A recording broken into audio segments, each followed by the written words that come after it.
아가서 4장 6절에서 10절까지 말씀입니다.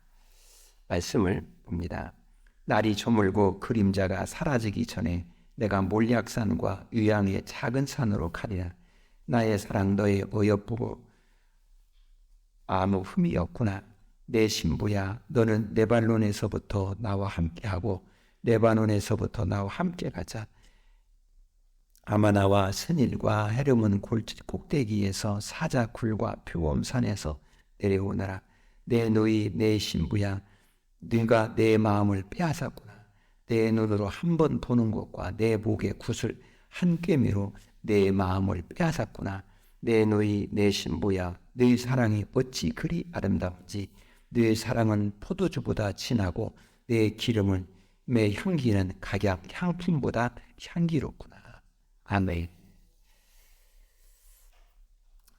사람이 살면서 이렇게 서로 이렇게 기대를 언덕이 있다 할 때에 거기에 평안이 옵니다. 근데 망망대해 나 혼자 있는 것 같고 내가 기댈 언덕이 없고 이렇게 외롭게 있다라고 생각할 때는 그거 뭐 아무리 좋은 문화적 걸 지은 것을 향유한다 할지라도 뭔가 허전하고 쓸쓸하고 외롭고 그러는 것을 우리는 이렇게 생각할 수가 있잖아요. 사람이 이렇게 내가 기댈 언덕이 있다라는 것 참 축복입니다. 가정은 서로가 서로를 기대는 언덕. 부부는 더할 나위 없이 서로가 서로를 기대는 언덕. 그래서 서로가 서로를 기대는 것입니다. 그래서 어느 사람은 어느 한쪽만 이렇게 한쪽은 딱 있고 한쪽만 기대는 것으로 생각하면 안 돼. 서로가 서로를 기대는 것입니다. 부모와 자녀도 역시 마찬가지. 서로가 서로를 기대는 언덕입니다. 거기에 행복이 있잖아요. 그래서 오늘 우리는 이런 부분에서 우리가 좀 생각을 해봐야 할 것입니다. 그러면 하나님과 우리 사이는 어때요? 서로가 서로는 기대는 언덕입니다. 하나님이 천지 만물을 창조하셨을 때에 그 모든 것을 보시고 심히 보시기에 좋았더라. 이렇게 말씀합니다. 그러면서 토보. 그런데 이 말씀할 때 그냥 하나님 보시기에 좋아, 흐뭇해, 좋아 이렇게만 생각하지 마시고 하나님께서 우리를 보면서 그죠? 마음이 하나님의 마음이 그죠? 같이 이렇게 있다는 이게 참 행복했다 이 말이죠. 그런데 우리 인간이 하나님을 죄를 범하면서 유면을 떠나는 것입니다. 마음이 돌아서 버리고 등을 보이는 것입니다. 그때부터 하나님은 토부라는 말 하지 않습니다. 행복하다라는 말 하죠. 역시 우리가 그저 삶을 살아가면서 나 혼자 즐거우고 좋아 이렇게 하고 살아가기 하다 갑시다. 그런데 하나님을 에게 향한 내 마음과 내 시선 얼굴이 딱 돌이켜서 하나님께 등을 보이는 것입니다. 얼굴이 하나님과 정반대로 갔어요. 그때부터 우리 인간은 행복이 없어집니다. 평안이 없어집니다. 왜? 내가 기대는 어떻게 이게 지금 뭐 문제가 되는 거죠. 그래서 평안이 없는 거예요. 이때 우리는 뭐라고 하냐면 위기라고 말합니다. 자, 그러면 이제 이 아가서는 사랑에 대한 이야기를 합니다.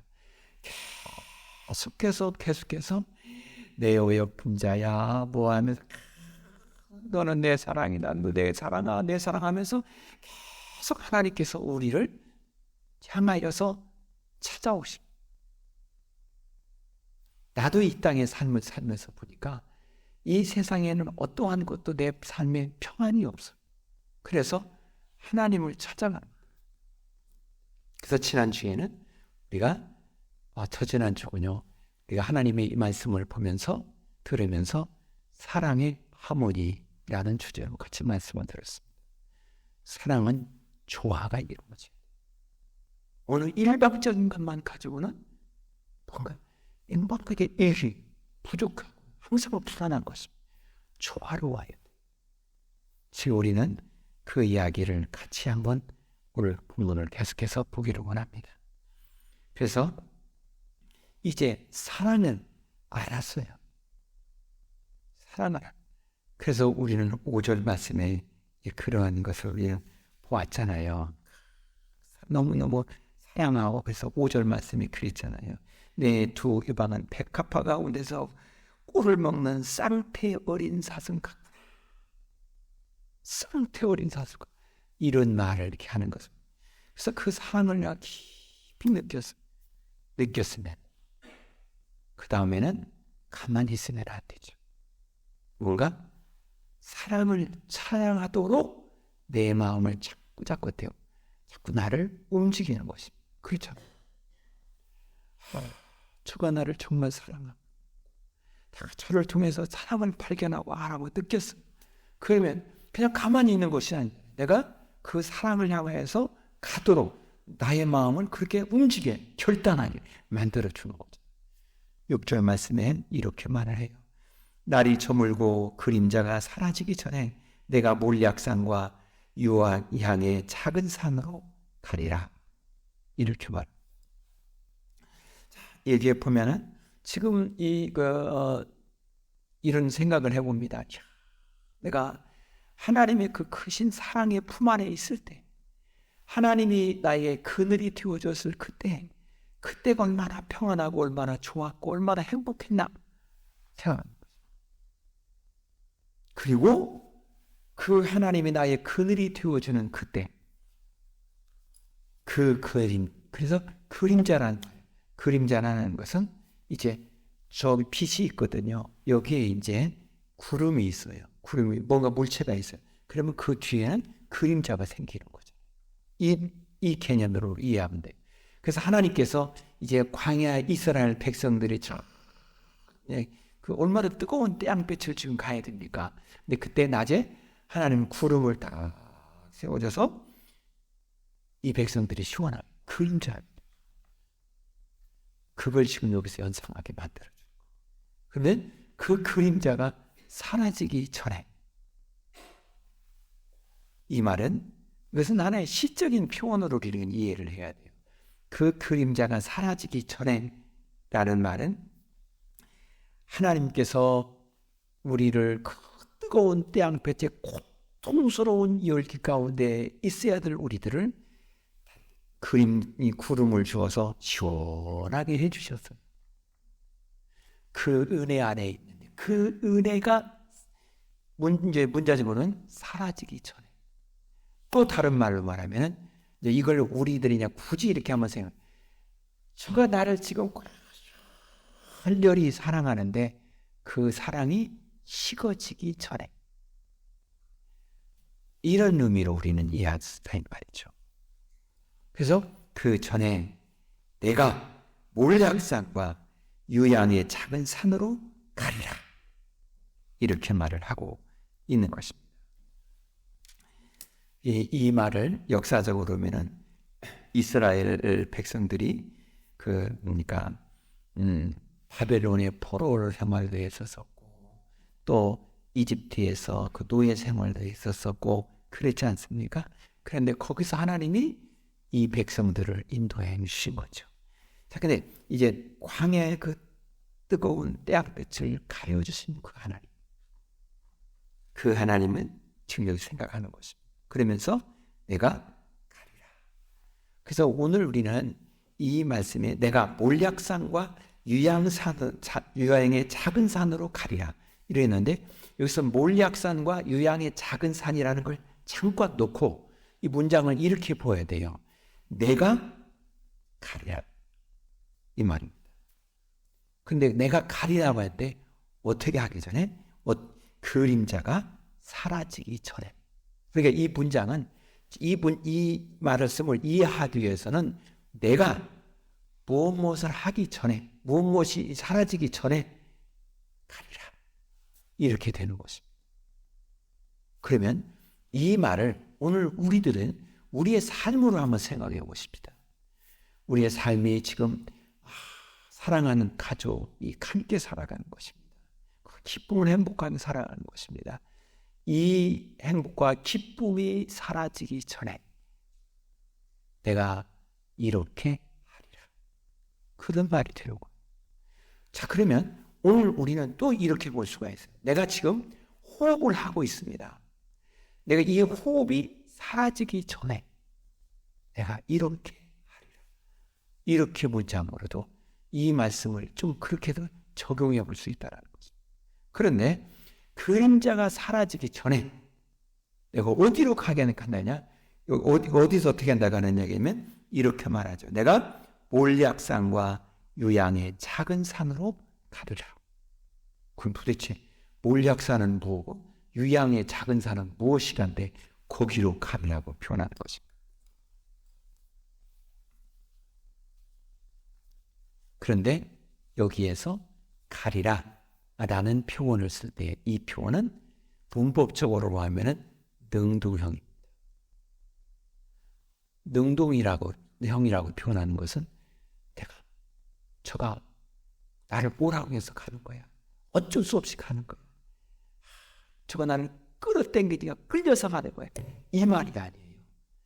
내 마음이 우러나서 자원해서 그렇게 하겠다가 그 마음이 팍 샘솟듯이 그 열정이 끌어올리는 것입니다. 그래서 가겠다는 것입니다. 이 말에 담겨져 있는 내용은 그 다음에 어떠한 일이 일어날지 아무도 모르는 거 아니겠어요? 그렇지 않나요? 모르는 거예요. 그런데 내 마음은 지금 가슴이 뜨거워. 그래서 그걸 가리라 해보려는 것입니다. 그래서 가라는 것입니다. 이 단어, 이 표현은 하나님께서 창세기 12장에 아브라함에게도 말합니다. 아브라함아, 너는 너의 본토 친척 아비 집을 떠나서 내가 네게 지시하는 땅으로 가. 이 말은 네가 네 스스로 가라는 것입니다.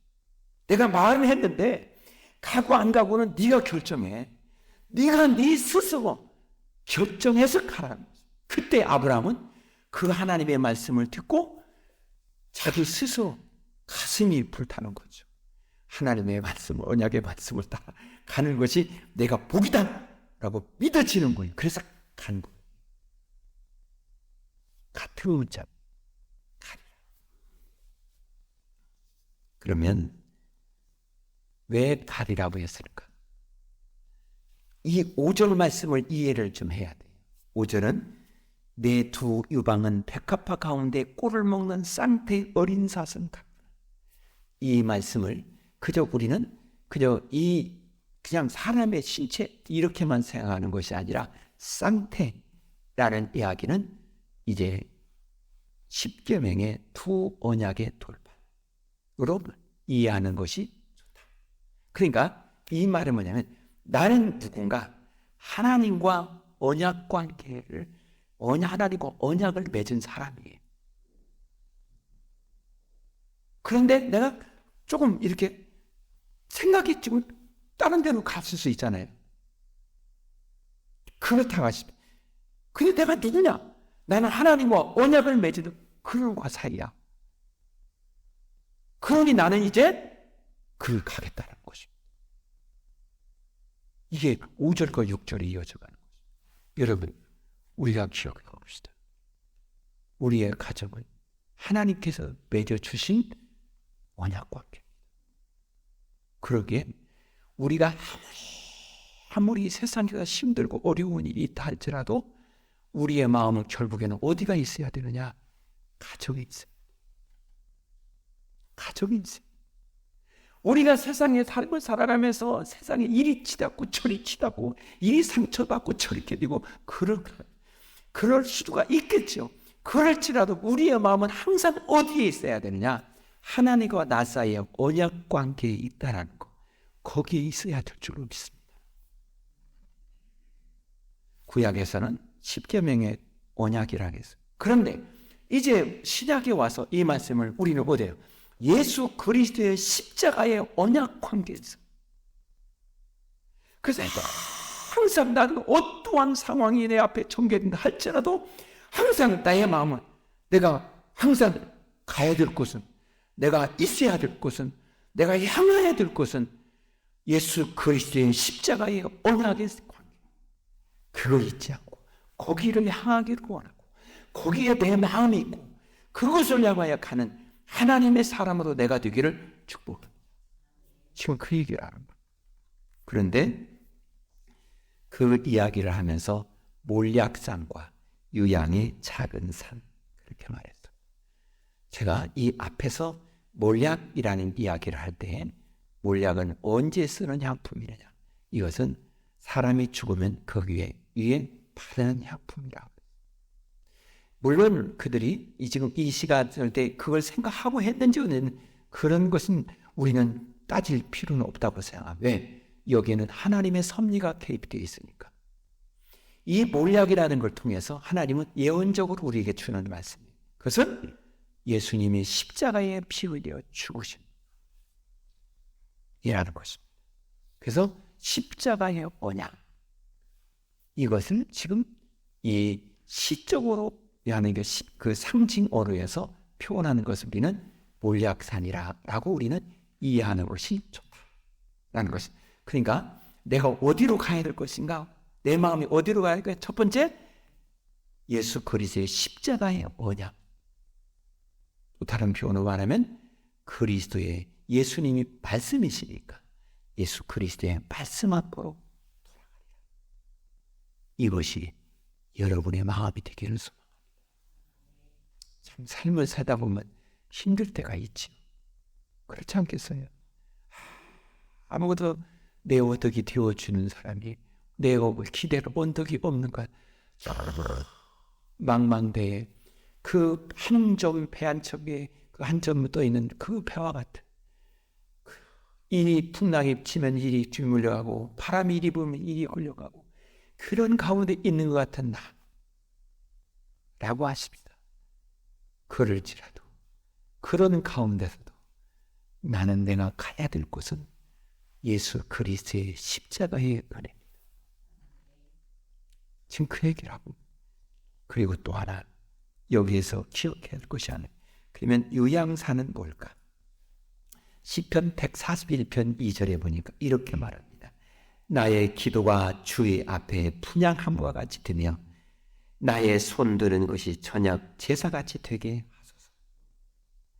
요한계시록 5장 8절에 그 두루마리를 취하심에 그 네 생물과 24장로들이 어린 양 앞에 엎드려 각각 검은고와 향이 가득한 금 대접을 가졌으니 이 향은 성도의 기도다.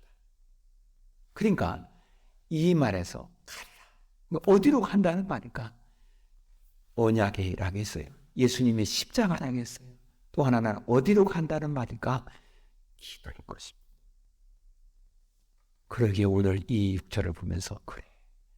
나 혼자 있다고 생각할 때 내 아무런 나를 도와주는 사람이 없고 그리 힘든다고 할 때 정말 내가 어찌할 바를 모른다고 생각할 그때 나를 사랑하고 있는 그 하나님 앞에 가리라. 어떻게? 예수 그리스도의 십자가 앞에 나가는 것이 하나님께 가는 것입니다. 예수 그리스도 앞에 엎드려 기도하는 것이 하나님께 가는 것입니다. 하나님 나를 불렀느냐 안 불렀느냐 그 생각하기 이전에 우리 마음에 다짐하고 결단해야 하는 것. 그래. 예수님이 십자가 앞에 살리라. 예수님께 기도하며 살리라. 오늘은 우리의 결단이 되기를 원합니다. 그렇게 가리라 했는데 6절, 7절에 보니까 바로 문장이 따르게 나와요. 이렇게 나의 사랑 너는 어여쁘고 아무 흠이 없구나. 여러분 나는 가리라. 어디 가는지 안 갔는지 그것은 성경을 본문을 통해서 가리라 하고 마음에 다짐하고 결정을 했어요. 그런데 바로 즉시 나오는 단어 나의 사랑 너에는 어여쁘고 아무 흠이 없구나. 이렇게 말하는 거예요. 다시 말해서 내가 그 마음을 갖자마자 너는 내 사람이야 라고 하나님이 말씀하신다. 이것이 은혜 아닙니까? 가서 하나님 용서해 주세요. 뭐 하세요? 그렇게 해도 우리 같으면요 내가 너를 용서할지 말지 너는 하는 거 봐서 내가 결정할게. 이렇게 할 수도 있잖아요. 그런데 내 하나님께 가리라, 하나님의 사람 앞에 가리라 라고 하는 마음을 내가 가지고 결정을 했는데, 거기에 돌아서 하나님을 향하여 내 얼굴을 돌이켜 보니 거기서 하나님께서 나의 사랑, 너는 어여쁘고한 흠이 없구나, 이렇게 말씀하죠. 그러면 우리가 흠이 없어서 그럴까요? 정말 우리가 부족함이 없어서 그럴까요? 하는 흠과 티가 없나요? 아니잖아요. 우리는 머릿속 발끝까지 생각이나 마음을 돌이켜보면 모든 구석구석이 하나님 앞에 죄송해요 할 말밖에 없다 이 말이죠. 그런데 하나님이 너는 아무 흠이 없구나, 이렇게 말씀. 저는 이 말을 보면서 이렇게 혼자 이 말씀을 설교를 준비하며 생각을 이렇게 했어요. 하나님 고맙습니다. 하나님이 나를 향하여서 사랑의 콩깍지가 팍 씌었군요. 이해가 되십니까? 아니, 좀 세속적인 용어를 썼다 할지라 이해를 해서 들어주세요. 하나님이 나를 보면서 그냥 이쁜 거예요. 그렇게 하는 거죠. 내 마음이, 내 눈이 하나님께로 돌이키자마자 벌써 하나님은 나를 계속해 지켜보시고 있고, 나를 향하여서 마음이 한 번도 나를 떠나지 않으셔. 내 말 하나님께로 오니까 어여자야 흠이 없구나, 이 말이 무슨 말일까요? 이제 너와 내가 함께 살 수 있다, 그 말이죠. 왜? 하나님은 거룩하시기에 죄가 있고 속된 우리와 함께 있을 수가 없는 거예요. 그런데 내가 하나님께로 향해 기도하고 할 때, 즉시 하나님은 그냥 이미 마음을 용서할 마음을 이미 가지고 있는 거예요. 그냥 하나님을 향하자마자 하나님이 이미 선언을 해버린 것입니다. 여러분, 이것이 은혜 아닐까요? 이것이 사랑이 아닐까요? 우리는 때로는 우리의 자녀들을 봅니다. 자녀들이 때로는 격기로 가고 그럽니다. 그러다가 어느 날 자녀들이 엄마에게 와서 엄마 하고 마음을 엄마에게 말을 합니다. 그럴 때 너 하는 거 봐서 내가 용서하고 말고 결정할게, 이러는 거예요. 말은 그렇게 한다 할 수도 있어요. 그러나 이미 엄마의, 아빠의 마음은 자녀들 이미 다 용서했어요. 그렇지 않나요? 이미 다 받아주었어요. 이미 가슴에 다 품었어요. 근데 뭘 기다려요? 자녀들의 마음이, 자녀들의 눈이, 자녀들의 시선이 부모에게 향하기를 원하는 거예요. 돌아서자마자 덜썩 안아버리는 것입니다. 이게 사랑이죠. 6절 7절에 우리는 그것을 느낄 수가 있는 것입니다. 우리가 이렇게 하나님께 회개하고 하나님께 돌아가자, 즉시 하나님. 그리고 8절에 보니까 하나님이 이제 이렇게 말을 합니다. 난 아무 흠이 없구나, 이렇게 말해도 황송무진데 8절에 내 신부야, 너는 내 바늘에서부터 나와 함께하고 내 바늘에서부터 나와 함께 가자. 아마나와 스닐과 헤르몬 골짜기에서 사자굴과 엄산에서 내려오더라, 이렇게 말합니다. 여기서 이렇게 말합니다. 사람이 회복되니 하나님이 말씀하는데 여기에 우리가 정말 가슴 뛰게 하는 단어가 나와요. 그게 뭐냐면 레바논에서부터 나와 함께하고 나와 함께 가자, 이 말입니다. 야곱이 형 에서의 눈을 피해서 밧다람으로 피해갑니다. 그의 앞길은 막 어떻게 할까, 미래가 불확실하면서 걱정과 염려, 불안, 이게 그의 마음에 가득할 수 있어요. 그렇잖아요.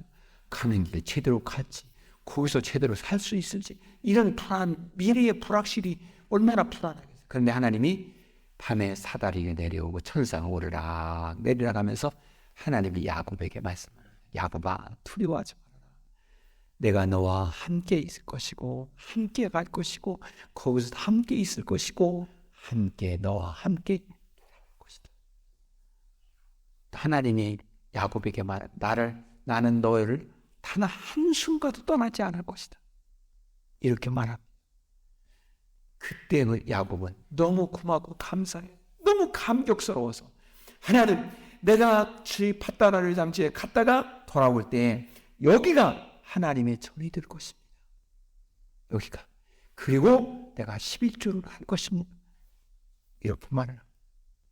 그건 하나님이 나와 함께 하신다, 함께 가겠다라는 말, 그 말에 야곱이 너무 행복한 거예요. 지금 그 얘기를 하고 있는 것입니다.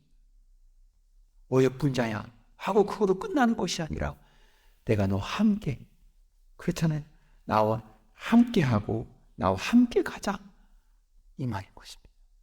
사랑하는 여러분, 하나님이 이렇게 우리를 사랑하십니다. 여러분과 함께 하십니다. 함께 가십니다. 그런데 어디로 함께 가자라고 하느냐? 여기서 레바논에서부터 나와 함께하고 레바논에서부터 나와 함께 가자고 말합니다. 그러면 왜 레바논에서 말을 했느냐 이 말이죠.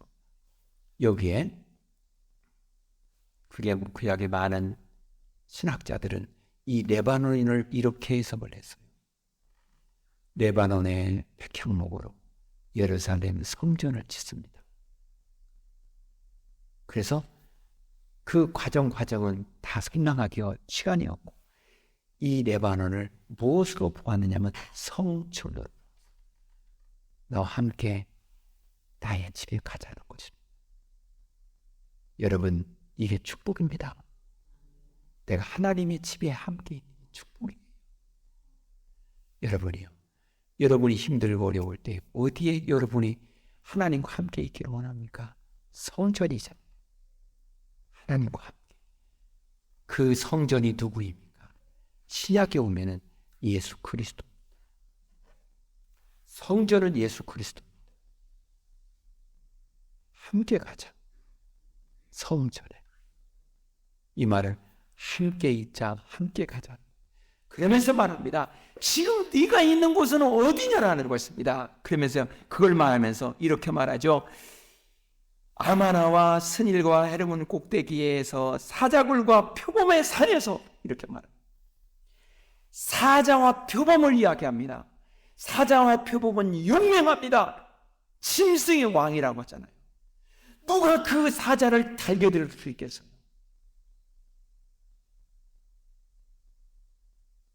그런데 하나님 거기서 내려오라고 말합니다. 세상의 사람들은 힘이 있는 걸 좋아해요. 그렇잖아요. 힘이 강력한 걸 좋아합니다. 거기서 내려오라는 것입니다. 왜요? 사자와 짐승은 용맹하지만 그건 들짐승, 하나님께 제물로 드릴 수 없는 부정한 거예요. 소나 양이나 염소는 연약합니다. 그런데 그것은 사람의 손에 의해서 길려진, 그리고 하나님께 제물로 드려질 수 있는 거예요. 세상에 내가 화려하고 웅장하고 대단한 그것이 너에게 좋게 보여진다 할지라도 그것을 가지고 나를 즐겁게 할 수 있는 것이 아니야, 이 말이죠. 그러게 너는 거기서 내려오라는 것입니다. 어디로요? 나와 함께 있고 나와 함께 가자. 어디로? 성전으로. 이야기해야 되는 것입니다. 그렇다면 우리의 마음이 어디로 와야 할까요? 여러분의 삶은 어디에 있어야 될까요? 그러면서 9절에 이렇게 말합니다. 내 누이 내 신부야, 네가 내 마음을 빼앗았구나. 내 눈으로 한번 보는 것과 내 목에 구슬 한 뼘으로 내 마음을 빼앗았구나. 물론 이것을 다 제가 여러분과 함께 같이 하기는 시간은 없습니다. 그런데 하나만 우리가 봅시다. 내 신부야, 네가 내 마음을 빼앗았구나. 여러분, 네가 내 마음을 빼앗았구나. 나는 안 뺏기려고 했는데 네가 내 마음을 훔쳐갔어. 그 말일까요? 아니요. 내 마음이 너에게 갚버렸다 그 말이에요. 지금 그분이 우리 하나님입니다. 하나님의 마음이 여러분에게 와 있어요. 이건 우리에게 뭘 지금 하나의 생각하게 만들어줘요. 그러면 나는 내 마음은 지금 어디가 있나? 내 마음은 지금 세상에 있다.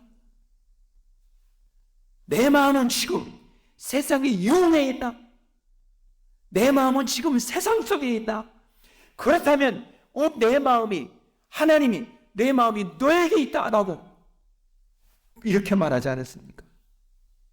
내 마음을 빼앗았구나. 그렇다면 내 마음을 하나님이 이렇게 우리만 하나님께서 내 마음을 빼앗아 갔어요. 이 고백을 우리도 할 수 있어야 하지 않겠습니까? 내 마음이 하나님께 가 있어요. 그러면서 말합니다.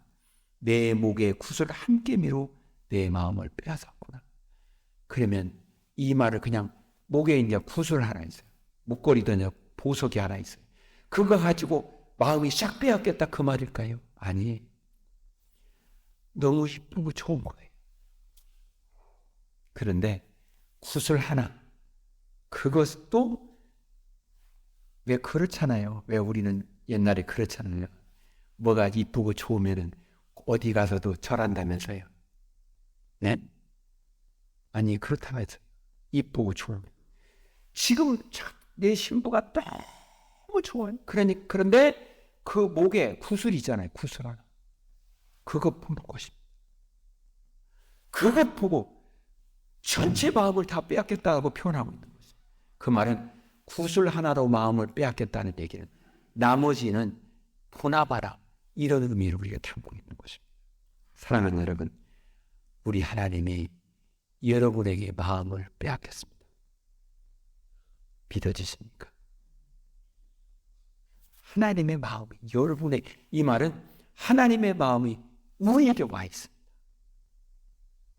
언제? 좋을 때만? 아니에요. 내가 어려울 때에도, 내가 죄에 빠져 있을 때에도, 내가 근심에 빠져 있을 때도 하나님의 마음이 우리에게 와 있어요. 그리고 그 가운데 내가 복음적으로 하나 살아가는 그 모습 하나 보고 하나님이 내 마음을 빼앗았구나. 너무 좋아한다. 그 말은 이런 것입니다.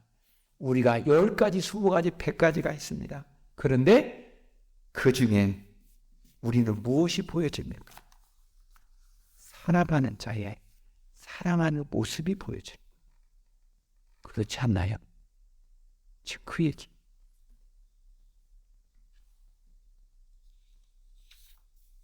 그러면서 10절 말하기를 내 너희의 신부야 내 사랑이 어찌 그리 아름다운지 내 사랑은 포도주보다 진하고 내 기름의 향기는 각양 향품보다 향기롭구나. 여기서 기억해야 될 사실이 하나 있습니다. 여기서 포도주와 향기름이 나옵니다. 똑같이 포도주, 향기름, 이것은 맛과 향기입니다. 다시 말해서 그저 사랑스럽고 좋은 것입니다. 그런데 포도주와 향기름, 물론 이것이 가지고 있는 중요한 깊은 성경적 의미가 있습니다. 그런데 그건 딱 놔두고라도 맛과 향기, 그죠? 너를 볼 때마다 내 눈이 너에게 있고 너를 볼 때마다 이런 이야기예요. 그래서 오늘의 말씀에 이 말씀의 제목을 저는 이렇게 잡았죠. 하나님 안에 화목이라는 말을 잡았습니다. 그런데 이 말씀을 부제로 잡는다면 사랑의 맛과 향기. 그렇다면 오늘 이 말씀을 보면서 우리 하나님이 포도주와 향기름이라는 말을 쓰고 있어요. 여기서 향기름이라는 의미는 하나님께 드려지는 기름. 하나님께 드려진다는 이야기는 하나님과 하나가 되어서 하나님과 함께 살 수 있는 온전히 거룩성이 회복된 모습입니다. 사랑하는 여러분, 그 은혜를 힘입은 우리들.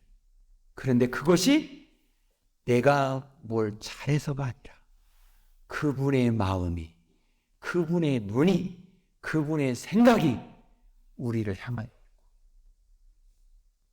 그분의 모든 마음이 우리를 품으셨기에 우리가 그렇게 하나님께 보여진 것입니다. 그렇죠. 우리도 하나님 앞에 이 고백이 있어야 되지 않겠나요? 하나님, 저의 마음은 하나님께 있습니다. 하나님, 저의 얼굴은 하나님께 있습니다. 하나님이 하시는 모든 말씀이 포도주와 향기입니다. 맛과 향기가 있는 것입니다. 나는 그 하나님 안에서 사는 것이 내 인생의 가장 행복입니다. 여러분의 고백이 되기를 축복합니다. 그것이 사랑합니다. 기도하겠습니다. 하나님 아버지, 삶에서 하나님이 우리를 향하여 마음을 쓰고 있고 그 마음이 견고하고 그 마음이 우리를 살리고 우리가 기대할 수 있도록 은혜신 하나님, 그 하나님께서 또 역시 우리를 보면서 기쁘고 행복하고, 그래서 하나님과 우리가 서로가 서로 기대지는, 서로가 서로의 마음이 향하여 있는, 서로가 서로를 향한 그 시선과 우리의 모든 삶의 방향이 일치가 되어지는 믿음의 사람이 우리가 되게 하옵소서. 이제는 우리를 죄악에서 구원하신 예수 그리스도의 은혜와 하나님 아버지 영원 무궁하신 사랑하신 성령님의 감동 감화 역사 안에서 교통 인도하심이 예배하는 우리 모두에게 영원토록 함께하옵시기를 축원하옵나이다.